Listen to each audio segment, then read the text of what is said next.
মহাপুৰুষ শ্ৰী শ্ৰী মাধৱ গুৰুজনা স্থাপিত দ্বিতীয় বৈকুণ্ঠপুৰী বৰপেটা সত্ৰ।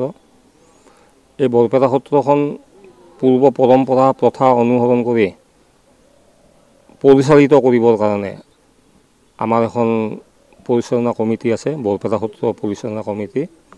আৰু এই পৰিচালনা কমিটিখন 3 বছৰীয়া কাৰ্যকাল তেওঁলোকৰ।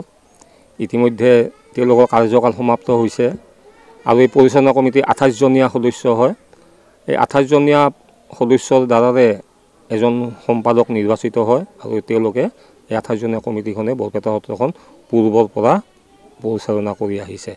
গতিকে আজি সেই 28জনীয়া পৰিচালনা কমিটিৰ নিৰ্বাচন আৰম্ভ হৈছে।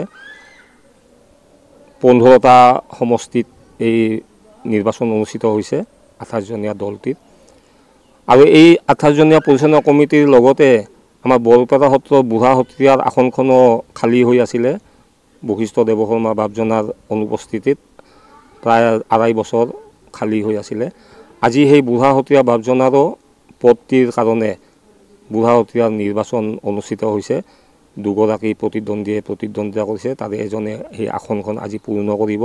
আজি ৰাতিলৈকে ইয়াৰ বাতৰিটো আহিব, খবৰটো ওলাব। গতিকে আমি আশা কৰিছোঁ সমস্ত বাপ বান্ধৱ আই মাতৃসকলে শান্তিপূৰ্ণভাৱেৰে উপযুক্তজনক নিৰ্বাচিত কৰি উপযুক্ত আসনত বহুৱাব। মথুৰা দাস বুঢ়া এটাৰ মাধৱ গুৰুজনাই মথুৰা দাস বুঢ়া এটাক প্ৰথম সত্ৰাধিকাৰ নিয়োগ কৰিছিলে, সত্ৰাধিকাৰ আছিলে। কিন্তু তাৎপৰ্যপূৰ্ণ এই যে বুঢ়া এটাৰ পিছৰ পৰা আজিলৈকে যিমানগৰাকী সেই আসনত উপস্থিত হৈছে তেওঁলোকক সত্ৰাধিকাৰ বুলি নকয়, আমি সত্ৰীয়া বুলি সম্বোধন কৰোঁ, সত্ৰীয়া হয়। আৰু বহুকেইজন সত্ৰীয়া ইতিমধ্যে সেই আসনত অধিষ্ঠিত হৈছিলে, আমি তেওঁলোকক সেৱা জনাইছোঁ আৰু আজি সেই আসনখনৰ কাৰণে নিৰ্বাচন হৈছে।